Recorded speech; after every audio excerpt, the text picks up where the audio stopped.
Whether role of law.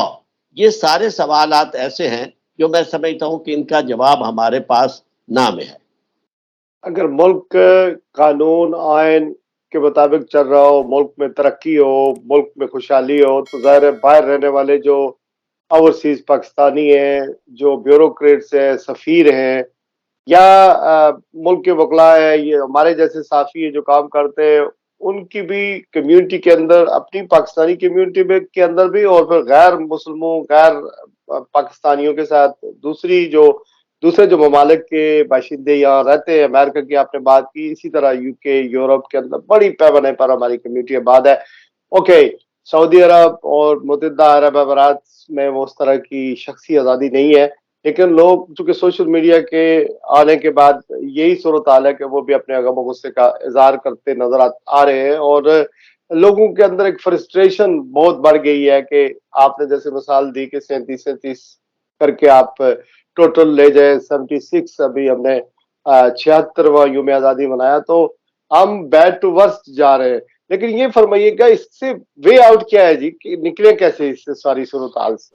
دیکھیے، way out یہ ہے کہ جن کے پاس اختیار ہے وہ یہ سمجھ لیں کہ یہ ملک اگر اس کو جو کچھ ہو رہا ہے اگر ایسے چلتا رہا تو پھر باقی لوگ تو بیچارے پہلے ہی سے محروم ہیں.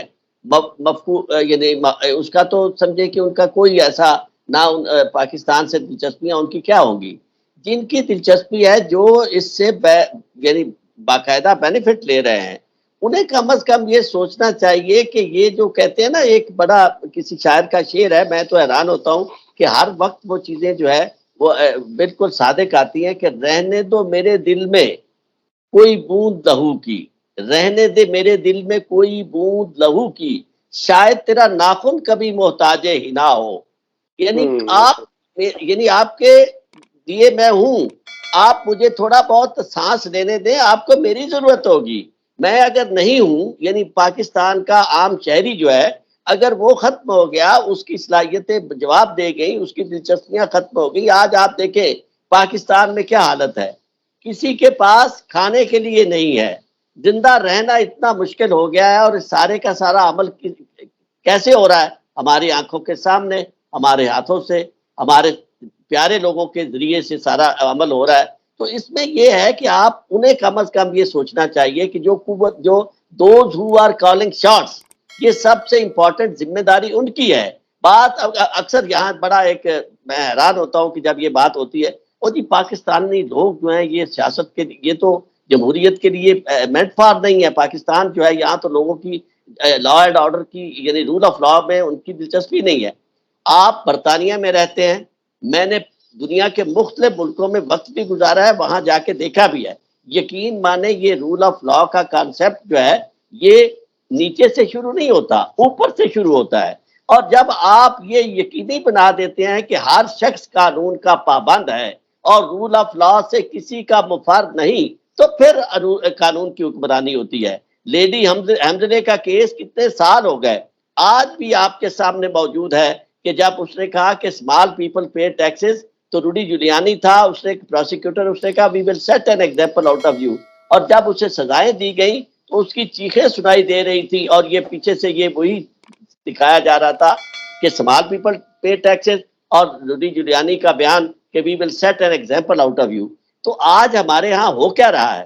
وہ یہ رہا ہے کہ ہر شخص جس کی جو مرضی ہے، مجھے نظر آ رہا ہے کہ میرے جو میں چاہوں کر لوں. ایک کام آپ کہیں جا کے جو ہے وہ رشوت کے بغیر نہیں کروا سکتے. کسی شخص کے اوپر کوئی کسی کا اثر نہیں ہے، بھلے آپ جو مرضی ہو. جس وقت تک آپ کسی کے قابو نہیں چڑھ جاتے، کوئی آپ پہ حملہ نہیں کر دیتا، اس وقت تک آپ بڑے باعزت شہری ہیں. جس وقت آپ کو کوئی نقصان پہنچ گیا، کسی نے آپ کو لوٹ لیا، کسی نے آپ کے لیے دغا فریب کر لیا، اس کے بعد آپ اتنے بے بس ہیں. یقین مانے میں نے خود ایک کیس کے لیے جا کر پولیس سے رابطہ کیا، تو انہوں نے بڑی عزت اور آبرو سے مجھے اس طرح واپس کیا کہ آج تک میں سوچتا ہوں کہ بھئی میں اس ملک میں کئی سال ہو گئے وکالت کرتے ہوئے، مختلف پوزیشنوں پہ کام کیا. ایک معمولی کام کے لیے جب میں نے انہیں کہا کہ یار یہ دیکھو مجھے یہ دھمکی آئی ہے، اس کو آپ مقدمہ درج کرو، انہوں نے کہا جی آپ فکر نہ کریں، یہ درج ہو جائے گا. اور بالکل اسی طرح معاملہ رہا. تو میں یہ سمجھتا ہوں کہ اس وقت یہ جو سوال ہے یہ سوال مشکل نہیں ہے. سوال کا اس کا جواب میں سمجھتا ہوں انہی لوگوں کے پاس ہے. وہ کہتے ہیں جس مسئلے نو حل نہیں کرنا کی پوچھ دیو او دا حل بچو نام ظہور تیرا پلے پلے میری گل رج نیکی دا دادا ہی تے بھوک چورا دی نانی ہے. پاکستان میں جس کے پاس اس وقت دولت ہے ہی از کالنگ شاٹس. وہ جو چاہتا ہے وہ کر رہا ہے. قانون نام کی کوئی چیز نہیں ہے. اور یہ دولت جو ہے اور اس کی تقسیم جو ہے اب آپ حیران ہوں گے یہ دولت آ کہاں سے رہی ہے. اسی پاکستان کو نچوڑا جا رہا ہے. یعنی پاکستان میں یہ جو آپ کی جو زمین ہے اس زمین ساری کو آپ لگے ہوئے ہیں کہ آبادی بڑھتی جا رہی ہے. بڑا فخر سے کہا جاتا ہے کہ پاکستان دنیا کا جی آبادی کے لحاظ سے 5واں بڑا ملک بن رہا ہے. یار خدا کے بندو یہ کیا آپ عزت کی بات اور خوشی کی بات کر رہے ہیں. آبادی کے لحاظ سے جو 5واں بڑا ملک ہے ذرا دیکھو تو صحیح اس کے وسائل کیا ہیں. اس کے پاس پینے کا پانی ہے, اس کے پاس کوئی خوراک کا انتظام ہے. یعنی کون سی ایسی چیز ہے جس سے وہ سروائیو کرے گا. اور اتنی بڑی آبادی کا اجدہا جو آ کے جو کھا رہا ہے آپ کو اور کوئی چیز کوئی تدبیر جو ہے وہ کام نہیں کر رہی. اس کی وجہ یہ ہے کہ جب ملک کے اندر صرف افراتفری ہو, غیر قانونی کام ہو رہے ہوں, لا قانونیت ہو, قانون کی حکمرانی نہ ہو, تو اس وقت آپ کیا توقع کر سکتے ہیں. اس طرح کی پرائرٹیز ہونی تو یہ چاہیے تھی کہ جو امپورٹنٹ ایشوز ہیں ان پہ ہماری قومی ترجیحات ہوتی. سب سے پہلے ہم یہ کہتے ہیں کہ پاکستان میں اس وقت پر کیپٹا انکم جو ہے اسے ہم نے بڑھانا ہے. پاکستان میں جو اس پوری دنیا میں اس وقت جو چینجز آ رہی ہیں انوائرمنٹ میں اس میں ہم نے اپنا رول پلے کرنا ہے. اور ہم نے پاکستان کو ڈی فارسٹیشن سے بچانا ہے.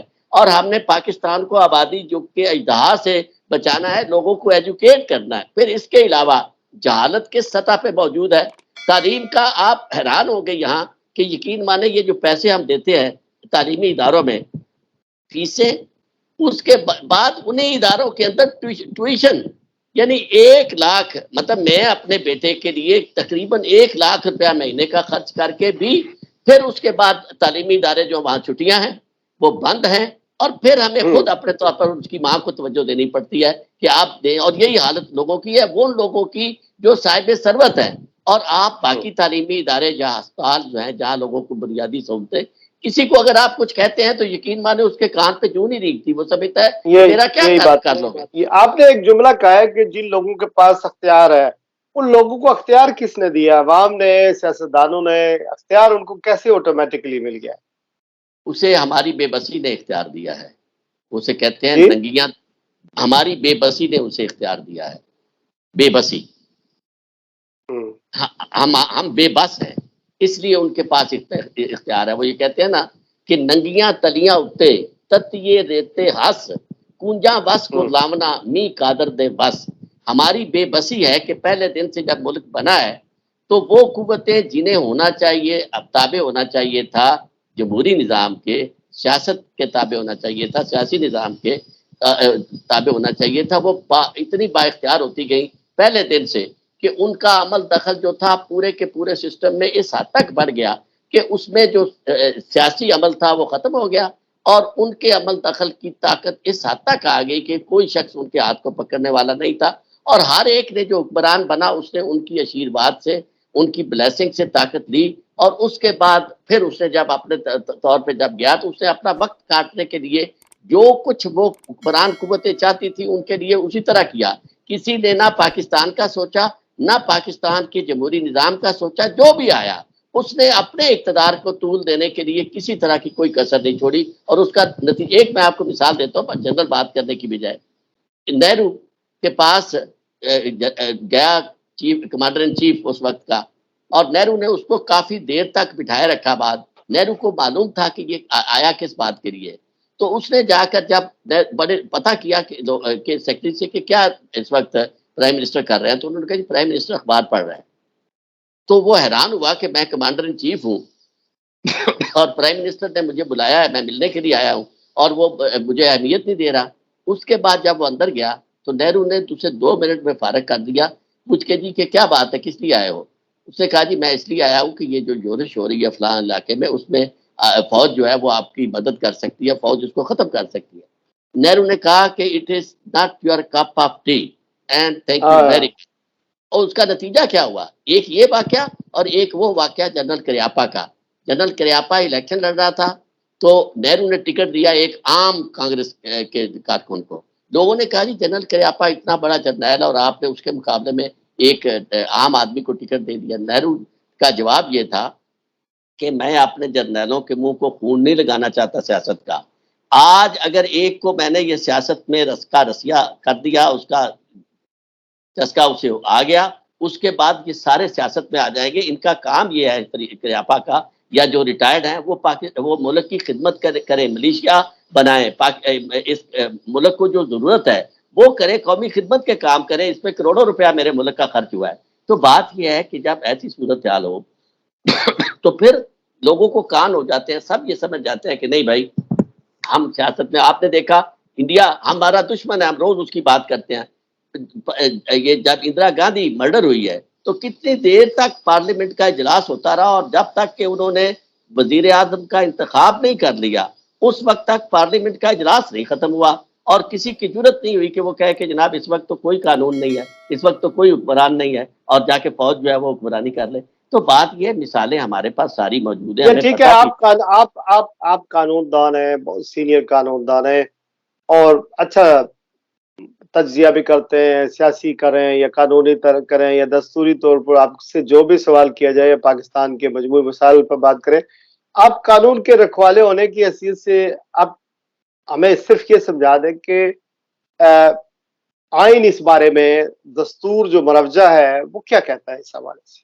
دیکھیں اس سے زیادہ کلیئر آئین کیا کہتا ہے کہ جب اسمبلی ٹوٹے گی اور اسمبلی اگر ڈیزالو ہوگی، نہیں، جب ہم اداروں کے اختیارات کی بات کر رہے ہیں، اداروں کے اختیارات جو ہیں اس میں یہ ہے کہ سب سے آپ پہلا نے نہرو کی، جنرل کی مثال دی تھی، اس حوالے سے ہمارے ہاں تو آپ کو پتہ ہے اختیارات انہی کے پاس ہے. تو آئین کیا کہتا ہے ویسے؟ دیکھیں آئین تو اختیارات کی تقسیم جو ہے اسے ٹرائی کاٹومی آف پاور کے نام سے آئین یاد کرتا ہے کہ تسلیس ہے.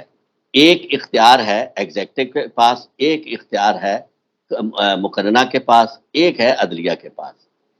جو مقننہ ہے اس کا کام قانون سازی ہے، اور ایگزیکٹو جو ہے اس میں سول بیوروکریسی آتی ہے.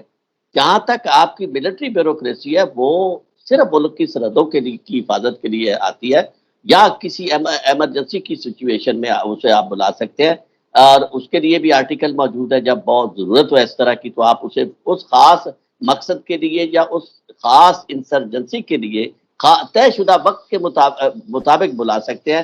اس کو ہر معاملے میں اس طرح نہیں آپ کر سکتے کہ اب آپ خود پرائم منسٹر جو ہے وہ کہہ رہا ہے کہ جی امدادیں بھی یہ لا رہے ہیں، اور پھر اس کے بعد خود آپ کے پرائم منسٹر جو ہیں، سارے پرائم منسٹر نے کسی طرح کی کسر نہیں چھوڑی کہ سارے معاملات میں کہ جی آپ معیشت جو ہے وہ بھی وہ خود چلائیں گے، باقی چیزیں بھی یہ کریں.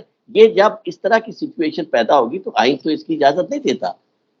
اس سے زیادہ آئین سے اور کیا؟ آئین اس کی بھی اجازت نہیں دیتا کہ آپ پرچی راجہ ریاض نکال دے اور وہ کاکڑ صاحب سامنے آ جائیں. دیکھیں اس یہ کی تو آئین آئین اجازت دیتا اس کی بالکل اجازت نہیں دیتا آئین. اس کی وجہ یہ ہے کہ آئین میں جو تصور ہے، پہلی بات تو یہ ہے کہ پارلیمنٹ جو ہے نامکمل پارلیمنٹ تھی، اس کو جتنی قانون سازی انہوں نے کی وہ بہت یعنی اس طرح کی کہ جس کی کوئی مثال ہی نہیں ملتی. وہ ساری کی ساری قانون سازی آئین سے متصادم ہے جس طرح انہوں نے کی. اور اس کے بعد یہ جو پارلیمنٹ کے نام پر یہ کیا گیا ہے کہ لیڈر آف دی اپوزیشن، اس سے بڑا دھوکہ پاکستان کے آئین کے ساتھ کیا ہو سکتا ہے لیکن کہ وہ اپنا کام تو کر گیا. لیکن یہ بتایا عارف چوہدری صاحب کہ کس کی ذمہ داری ہے جو آئین ہے اس پر عمل درآمد نہیں ہو رہا ہے تو کس نے کروانا ہے؟ پھر یہ سپریم کورٹ کے ججوں کی بات کریں تو وہ تقسیم ہے، وکلا تقسیم ہے، جج جنرل سب تقسیم ہے، مطلب جرنلسٹ تقسیم ہے. تو کس کی ذمہ داری ہے؟ ممبر اور میڈیا کی بات کریں تو وہ جو ان کا کام ہے وہ کر نہیں رہے ہیں. یہ حکومت جو موجودہ گئی ہے اس میں میڈیا کو اتنے پیسے پھینکے ہیں کہ دیکھیں نا، ان کو نہ انسانی حقوق کی خلاف ورزی نظر آ رہی ہے، نہ ہمارے میڈیا کو اب مہنگائی نظر آ رہی ہے. حالانکہ مہنگائی ڈبل سے ٹرپل ہو گئی ہے، ڈالر 300 کراس کر گیا ہے. یعنی آپ یہ دیکھیں کہ پھر کس کی ذمہ داری ہے اس آئین کو سیف گارڈ کرنا، اس کو پروٹیکٹ کرنا؟ آج میں مرتضیٰ سولنگی صاحب کا بیان دیکھ رہا تھا کہ جو ہمارے ساتھ اکثر ٹی وی پہ آتے تھے، تو وہ بالکل آخری حد کراس کر جاتے تھے حکومت کی تعریف میں، اور ان کے ساتھ ان کا کوئی ایسا کسر نہیں چھوڑتے تھے. تو ان کا صلہ انہیں یہ دیا گیا کہ وہ اب نگران وزیر اطلاعات بن گئے. تو انہوں نے کہا ہے جا کر ملاقات کر کے مریم اورنگزیب صاحبہ سے کہ جنابہ آپ کا جمہوری مزاج، اس کے مطابق جو آپ نے راہیں دی ہیں اب تک پاکستان میں، جو آپ نے کارہائے نمایاں سر انجام دیے ہیں، میں اسی کو آگے کنٹینیو کرنے کی جسارت کروں گا اور خواہش رکھتا جی جی ہوں. اللہ تعالیٰ مجھے یہی موقع دے کہ میں اسے کنٹینیو. اب آپ اندازہ کریں کہ مریم اورنگزیب کا مزاج اگر جمہوری تھا اور ان کا کنٹریبیوشن جو ہے وہ جمہوریت کے لیے تھا، تو اس کے بعد پھر غیر جمہوری کس کا مزاج ہوگا؟ تو یہ سارے کا سارا کام کیا ہے کہ جب مفادات کو اس طرح ان کی بندر بانٹ ہو رہی ہو تو سارے صاحب الرائے جو ہے وہ بکے ہوئے ہوتے ہیں. ہر شخص جو ہے نا اپنی رائے اور کی جنہوں نے سپریم کورٹ کے ججوں نے، جنہوں نے آئین کی، ہائی کورٹ کے ججوں نے جنہوں نے حلف اٹھایا ہوا ہے، ان کی کیا پھر ذمہ داری؟ آپ کے سامنے ہے. میں نے بہت عرصہ پہلے جب یہ چلا سلسلہ، میں نے بڑی اسے آپ یوں سمجھے ایک پیسمسٹک رائے دی تھی. میں نے کہا جی کوئی توقع نہ کی جائے سپریم کورٹ سے کہ یہ آپ کے فیصلے یہ اس طرح کرے گی جس سے پاکستان کے اندر یعنی آئین کی حکمرانی ہو جائے. ایسا ممکن نہیں ہے. اس کی وجہ یہ ہے کہ ہم انہیں عرصہ دراز سے دیکھتے ہیں. یہ صرف اس وقت کام کرتے ہیں، اس وقت فیصلے کرتے ہیں جب انہیں یہ لولی لنگڑی جمہوری حکومتیں ملتی ہیں اور ان کے اوپر دباؤ بھی ڈالتے ہیں. اس کی بالکل وہی مثال ہے جو کوئنز کاؤنٹی میں جب ہم وکالت کرتے تھے تو وہاں ہم دیکھتے تھے کہ جو فیصلے ہوتے تھے نیو یارک میں، وہ بڑے بڑے جو مگر مچھ آتے تھے ان کو تو وہ چھوڑ دیتے تھے. چھوٹے چھوٹے لوگوں کو سزا دے کر اتنی بڑی بڑی خبریں لگتی تھی، پتہ چلتا تھا کہ یہاں دیکھیں جو ڈرگ ڈیلر جو ہیں ان کو سزا ہوگی فلان. لیکن جب ہم ریکارڈ دیکھتے تھے تو ہمیں پتہ چلتا تھا کہ اصل طاقتور لوگ جو ہیں ان کو سزا نہیں ہوتی. تو پاکستان میں بھی یہ آپ دیکھ لیں، عرصہ دراز سے ہم یہ دیکھ رہے ہیں. اب اس میں ہم اپنی وقتی مصلحت کے تحت بات نہ کر سکیں، ہماری اپنی مجبوریاں ہر وقت ہمارا دامن نہیں چھوڑتی. ہم کہہ ہی نہیں سکتے، ہمارے سامنے یہ چیزیں نظر آ رہی ہوتی ہیں. لیکن وکیل جو ہے وہ اپنے مفادات میں اس قدر غرق ہے کہ ان کے اندر ڈویژن صرف اسی بنیاد پر ہے کہ جناب آپ دیکھیں اس سے کبھی ہوا ہے کہ پریزیڈنٹ ہم نے سپریم کورٹ بار کا بنایا اور وہ جا کے جناب ایک پارٹی کی وکالت کرنے لگ گیا، ایک پارٹی کے لیے چلا گیا.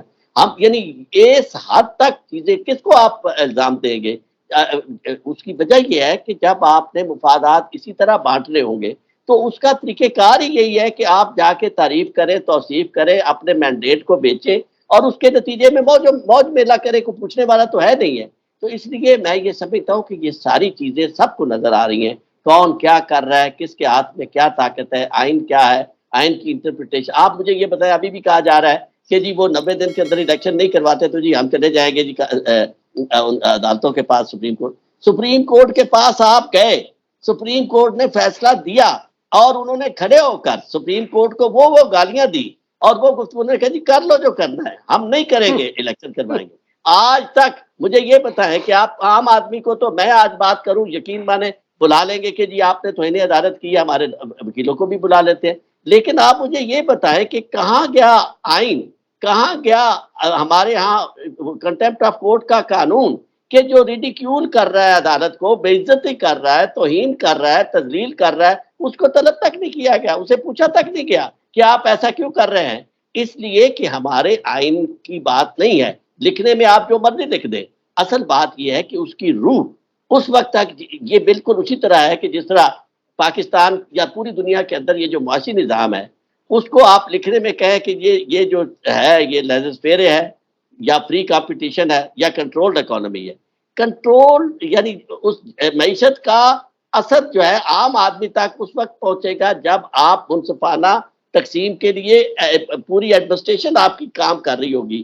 اگر آپ اس صرف لکھنے سے آپ نہ کسی پرولتاریہ کو فائدہ پہنچ سکتا ہے، نہ کسی محروم اور مفقود الحال کو فائدہ پہنچ سکتا ہے. بات صرف عمل کی ہے، اور عمل کس کے تو آپ اصل گفتگو یہ ہے کہ جو جہاں پر جو کچھ کر رہا ہے اس ملک کے ساتھ وہ کرتا رہے گا. جج اپنی ذمہ داری نبھا نہیں رہے ہیں، بینچ اور بار اپنی ذمہ داری جو ہے وہ نہیں نبھا رہا ہے، اور ممبر اور میڈیا اپنی ذمہ داری نہیں ادا کر رہا، اور ملٹری والے جو ہے اپنی حدود میں رہ کر کام نہیں کر رہے ہیں. تو اس کا مطلب یہ ہے کہ یوں ہی چلتا رہے گا.